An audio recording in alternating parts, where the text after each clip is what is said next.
She mocked him every day for his red MAGA hat.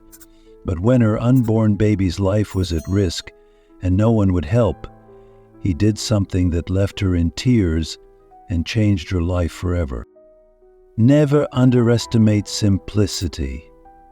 Sometimes, the most unassuming people hold the greatest strength. Comments below where you're watching from, and if you like and love our story, kindly subscribe our channel. Life, inspirational, and motivational tales that explore themes of love, unity, and patriotism. Stay with us always for interesting stories. Thanks. Let's start the story.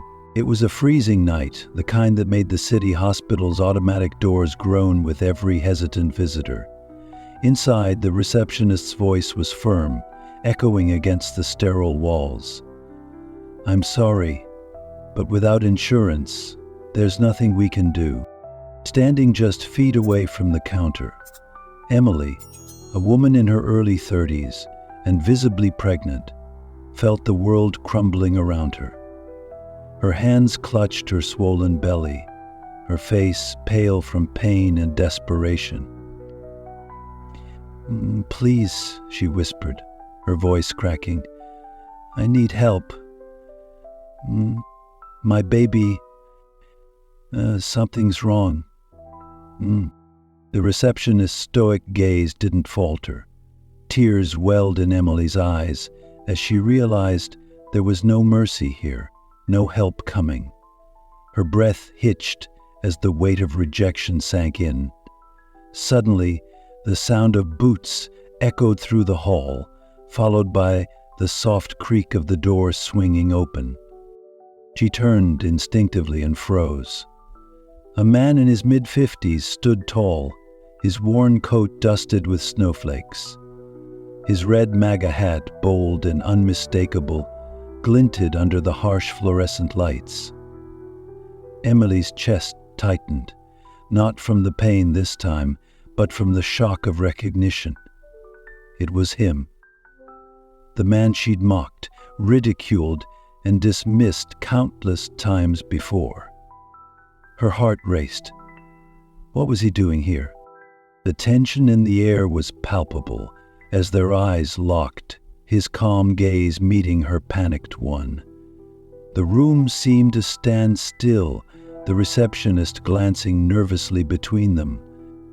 Emily braced herself for the worst, never imagining that his next move would turn her world upside down. The city hospital was a chaotic symphony of hurried footsteps, ringing phones, and quiet sobs. Outside, twinkling Christmas lights wrapped around lampposts, casting a warm glow against the icy night. Inside, the contrast was jarring. Cold fluorescent lights illuminated the somber faces of patients and overworked staff. Arriving meant surprise.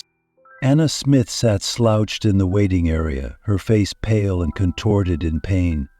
Her hands gripped her swollen belly, her breaths shallow and labored. At 34 weeks pregnant, Anna knew something was wrong. But this wasn't just a medical emergency, it was a personal nightmare. Her once comfortable life had unraveled in the past year. After her husband's sudden death, mounting bills drained her savings, and losing her health insurance was the final blow. She had nothing left but her pride, and even that was being stripped away tonight. "Please," Anna croaked as she leaned over the counter, her hands trembling. "I need to see a doctor. I'm in pain and my baby—" Her voice faltered, her words drowned by the receptionist's clipped response. "No insurance, no admission. That's the policy," the woman said curtly, barely looking up from her screen. Her tone carried the indifference of someone who had delivered the same line too many times before. Anna's vision blurred with tears. The weight of helplessness pressed down on her, threatening to crush her completely. She stumbled back to the bench, clutching her belly. The world around her buzzed with activity, nurses rushing with charts, patients groaning softly in their seats. But Anna felt utterly invisible. Her mind raced with the regret, guilt, and a pang of bitterness. How had she let her life come to this?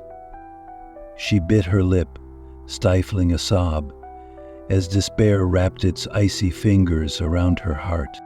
The automatic doors of the entrance slid open with a soft hiss, letting in a gust of cold air. Anna glanced up, her tears momentarily forgotten. Standing in the doorway, shaking snow from his coat, was John Miller. The red MAGA hat perched on his head was as familiar as his stoic expression. Anna's stomach twisted, not from the pain this time, but from an all-too-familiar mix of guilt and unease. John was her neighbor, and for months she had made him the target of her frustrations. Every time she saw him in that hat, she couldn't resist a snide remark. For example, "This to the captain who didn't threaten to kill you with a cop to make sure he hadn't given you a mummy. Still clinging to that outdated nonsense?" she would sneer, loud enough for others to hear. "What a joke!" Her laughter would echo in the air, but John never responded. He'd only offer a polite smile and continue on his way. Now, as their eyes met across the waiting room, Anna's breath caught in her throat. Of all the people to walk in tonight, it had to be him. The man she had belittled and judged was here, and her vulnerability was on full display. Wait. John's gaze shifted from her to the receptionist, then back to her. He didn't look smug or vengeful. If anything, his expression was calm, almost concerned. Anna's face burned with shame as she quickly looked away, hoping he wouldn't approach. But John wasn't one to ignore someone in need, no matter who they were or what they had done. Adjusting his hat, he walked toward the counter, his steady footsteps echoing in the tense silence. The receptionist stiffened, sensing the quiet authority in his presence. Anna's heart pounded as she watched him lean slightly toward the counter, his voice low but firm. "What seems to be the problem here?" John asked, glancing briefly at Anna before fixing his eyes on the receptionist. His tone was calm, but there was an undeniable weight to his words. The receptionist hesitated, clearly caught off guard. "Sir, this patient doesn't have insurance," she stammered, her earlier confidence wavering. Alex could sense her care, struggling. "And?" John pressed, his voice steady but pointed. "Are you suggesting we let her sit here in pain because of a piece of paper?" Anna's breath hitched as she watched the exchange. The man she had mocked without mercy was now her only advocate. Her mind reeled as she tried to reconcile the two versions of John, the quiet, unassuming neighbor she had ridiculed, and the commanding figure now standing up for her in a way no one else ever had. The receptionist faltered, looking down at her keyboard. "It's hospital policy, sir," she mumbled, her voice barely audible. John straightened, his gaze unwavering. "Perhaps you should double-check that policy," he said evenly, "because as of this moment, I'm overriding it." The room seemed to hold its breath as John turned to Anna, his eyes meeting hers. There was no trace of anger or judgment in his expression, only a quiet determination. Anna felt a lump rise in her throat as she realized the full extent of his kindness. She opened her mouth to speak, but the words wouldn't come. All she could do was stare at him, her heart pounding with a mix of gratitude and disbelief. In that moment, everything she thought she knew about John and herself began to shift. She felt as if she were transported to another place, another time.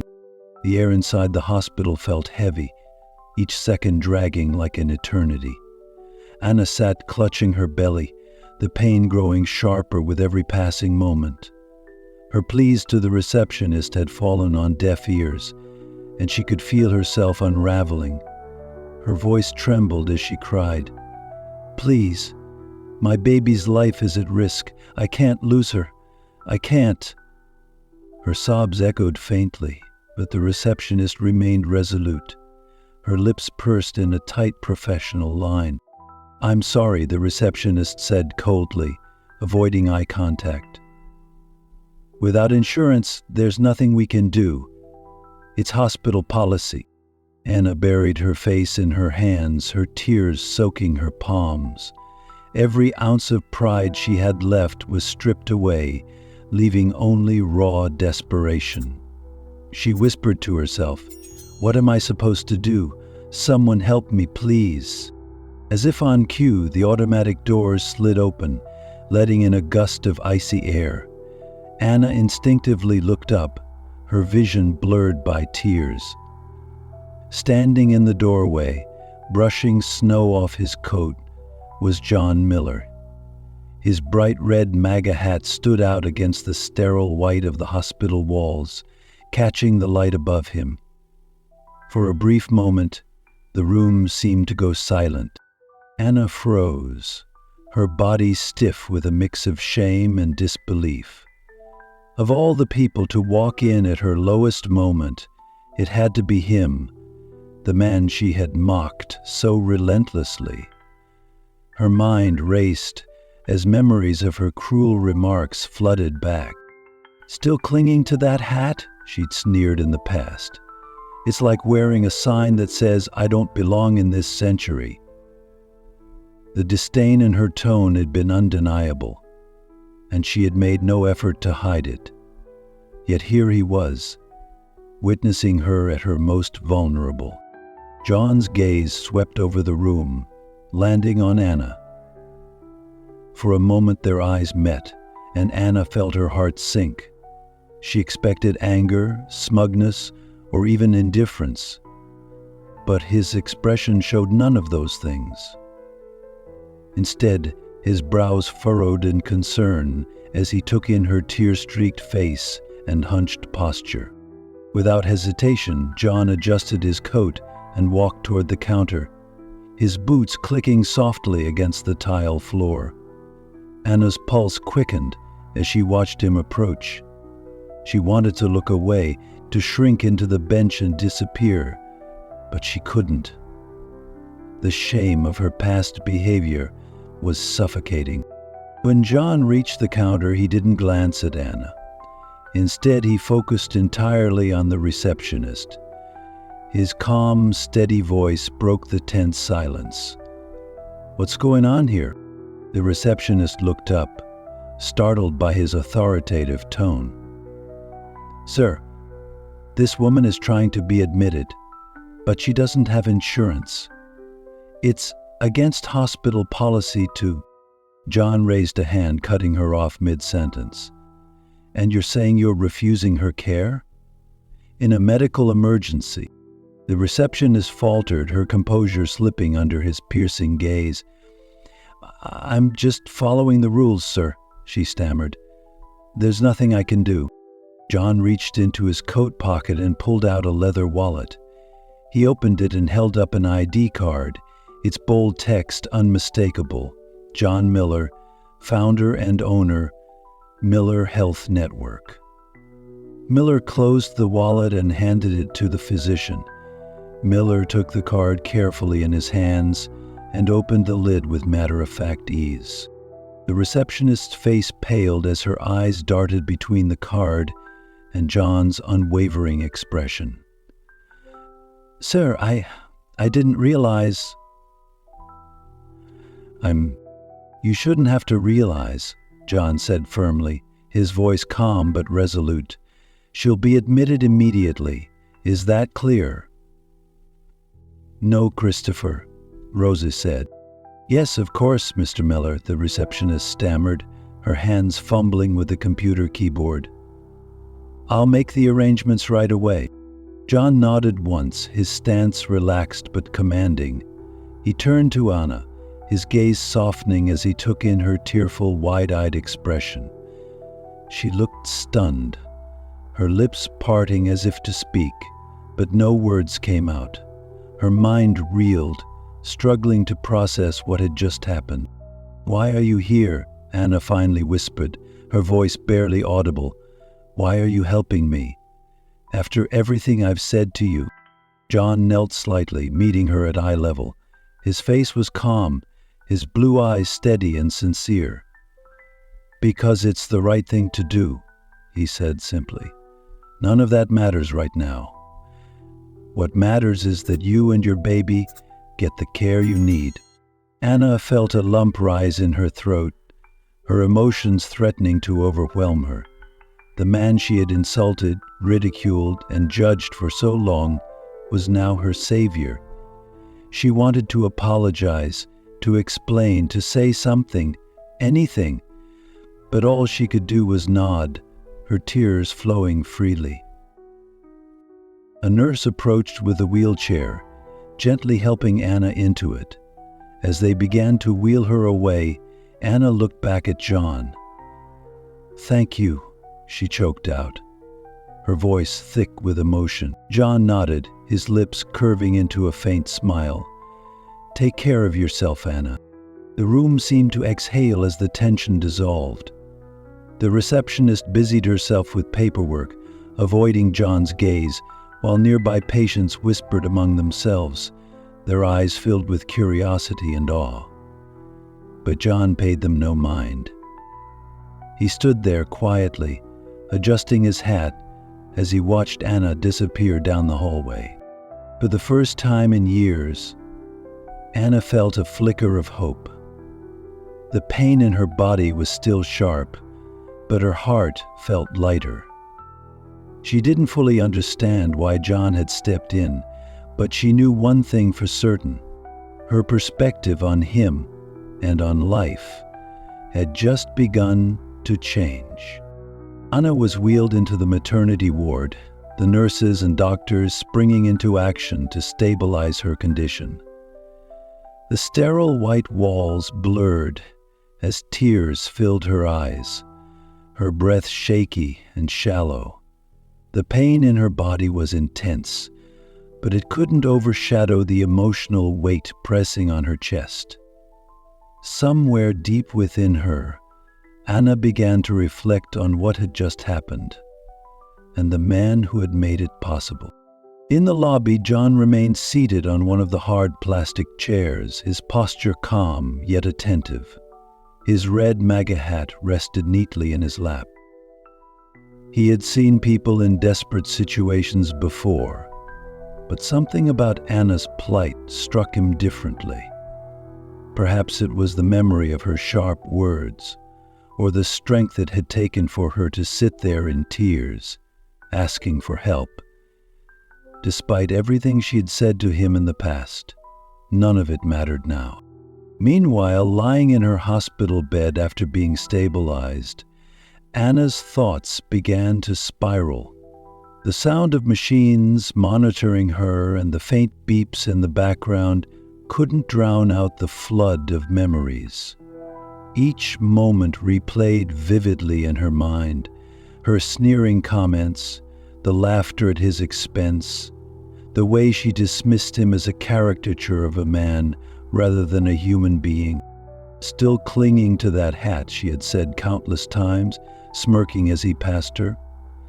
"I didn't know they still made people like you."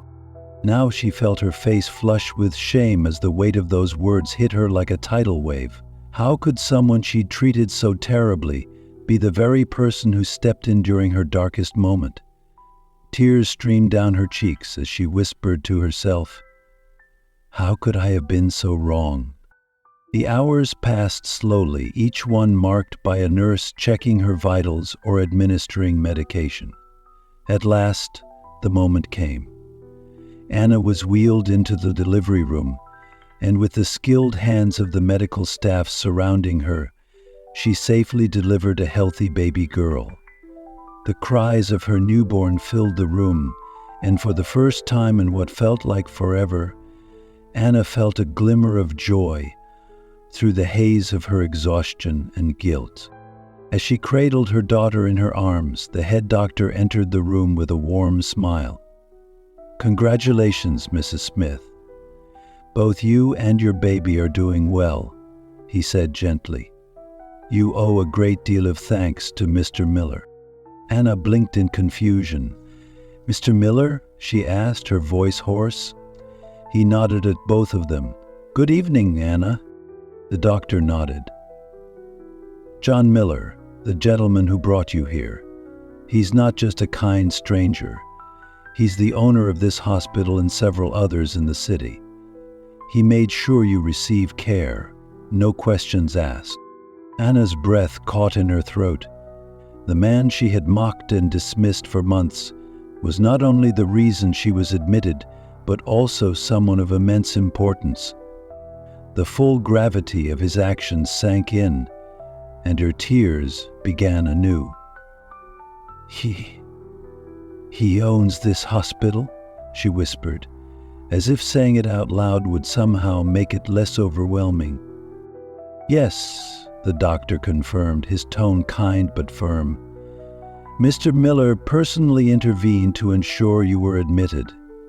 He stayed in the lobby until he knew you and your baby were safe." Overwhelmed by the revelation, Anna could barely form words. I need to see him," she said finally, clutching her daughter tightly.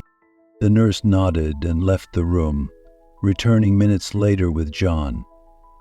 He stepped inside quietly, his presence unassuming yet commanding.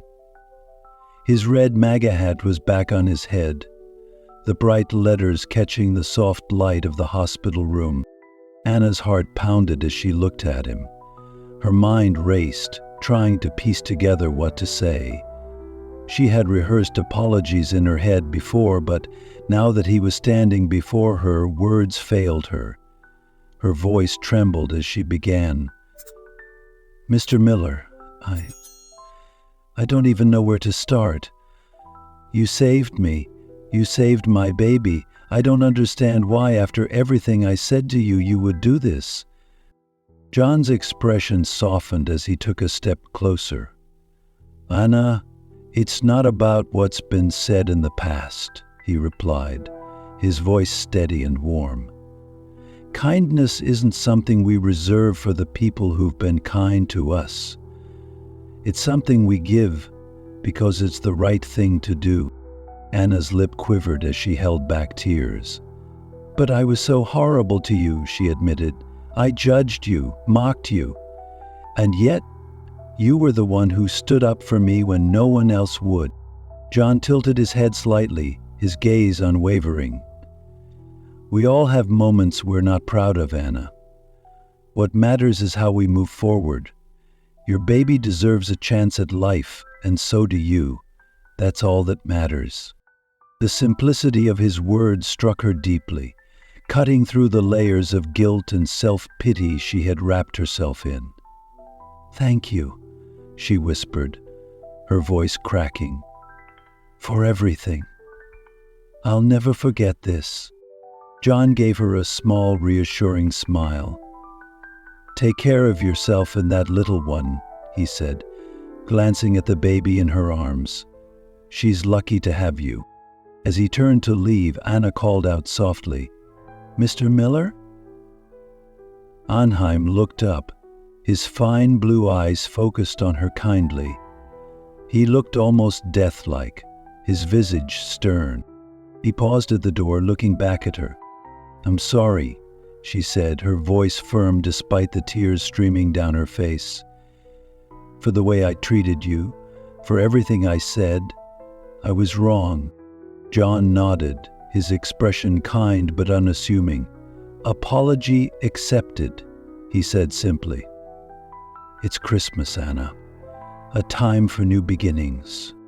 With that, he left the room, leaving Anna to cradle her daughter and reflect on the man who had shown her a kindness she hadn't earned.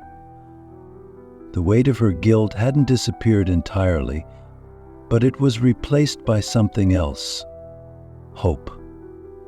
A hope that she could be better, that she could teach her daughter to live without judgment, and that she could pay forward the kindness she had received. As she watched the snow fall softly outside the hospital window, Anna whispered to her baby, "We're going to be okay, and one day I'll tell you about the man who made sure of it." End of story. Anna sat nervously in her living room, cradling her newborn daughter in her arms.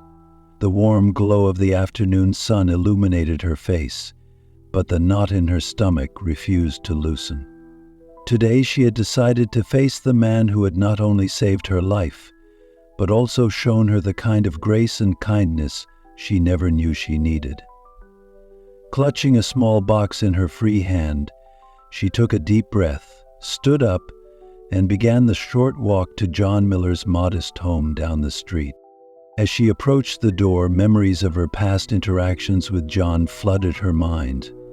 The biting remarks, the disdainful laughter, the looks she had exchanged with others as he passed by in his ever-present red MAGA hat. She felt a pang of shame, but steeled herself, knowing she owed him not just gratitude, but a heartfelt apology. John opened the door before she could knock, his calm, kind smile instantly putting her at ease. "Anna," he said warmly, his eyes falling briefly on the baby in her arms. "It's good to see you. Come in." She stepped inside, her voice trembling as she began. "Mr. Miller." John's expression softened further. He gestured for her to sit, taking a seat across from her. "Anna," he said gently, "we all make mistakes. What matters is how we grow from them. You've been through so much, and you've taken a step many people never do, acknowledging where you went wrong. That takes courage." Anna felt a weight lift from her chest as his words sank in. "You're too kind," she said, shaking her head. "I don't know how to repay you for what you've done."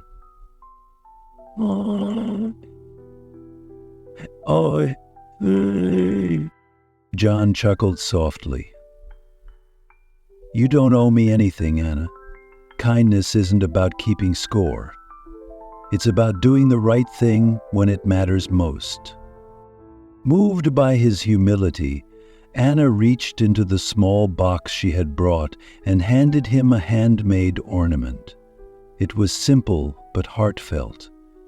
A white ceramic heart inscribed with the words, "Kindness changes lives." John took it, his fingers brushing over the words, and smiled. "This means a lot," he said quietly. "Thank you." They sat together for a while, watching the snow fall gently outside. Anna told him about the changes she was making in her life, how she had started sharing her story with friends and neighbors, openly admitting her past prejudices and encouraging them to embrace kindness and understanding. She spoke about her daughter and her hopes for raising her to be someone who judged people by their character rather than their appearances or beliefs. John listened, nodding thoughtfully. "You're already teaching her the most important lesson," he said, "by showing her that it's never too late to change, and that kindness can make all the difference." As they talked, Anna felt a deep sense of gratitude, not just for John's actions, but for the lessons he had taught her. He had shown her that true strength lay not in judgment or superiority, but in compassion and humility. He had turned her darkest moment into a turning point, not through words, but through action. Before she left, Anna looked at John one last time, her eyes filled with sincerity. "You've changed my life," she said. I'll never forget what you've done for me and my daughter." John smiled, his voice steady and reassuring. "Just pay it forward, Anna. That's all I ask." As Anna walked home, the sound of children laughing and playing in the snow filled the air. She glanced down at her baby, who was sleeping peacefully in her arms, and felt a sense of hope she hadn't felt in years. John's kindness had not only saved her life, but had also opened her eyes to the power of compassion and forgiveness. She resolved to carry that lesson forward, teaching her daughter to see the world not through the lens of judgment, but through the eyes of understanding. That night, as Anna rocked her daughter to sleep, her mind drifted to the man who had taught her one of life's greatest lessons. She whispered softly, "Sometimes, the people we judge the most are the ones who teach us the greatest lessons." Kindness has the power to heal, to change, and to unite us all. At that moment, Anna knew that her life and her heart had been forever changed. Anna's journey from judgment to understanding is a story we can all relate to. It reminds us of the incredible power of forgiveness and the transformative effect of unexpected kindness. John's humility and quiet strength show that sometimes the greatest acts of compassion come from the most unassuming people. His actions prove that it's never too late to extend a hand, even to those who've wronged us. Take a moment to reflect. Have you ever judged someone unfairly, or has someone's kindness ever shifted your perspective? Stories like these remind us to look beyond our biases and embrace the humanity in each other. We'd love to hear your own experiences. Have you ever had a life-changing moment of kindness or forgiveness? Share your story in the comments below, and let's inspire each other to lead with compassion. If this story moved you, please like, share, and subscribe to keep spreading positivity and understanding in the world.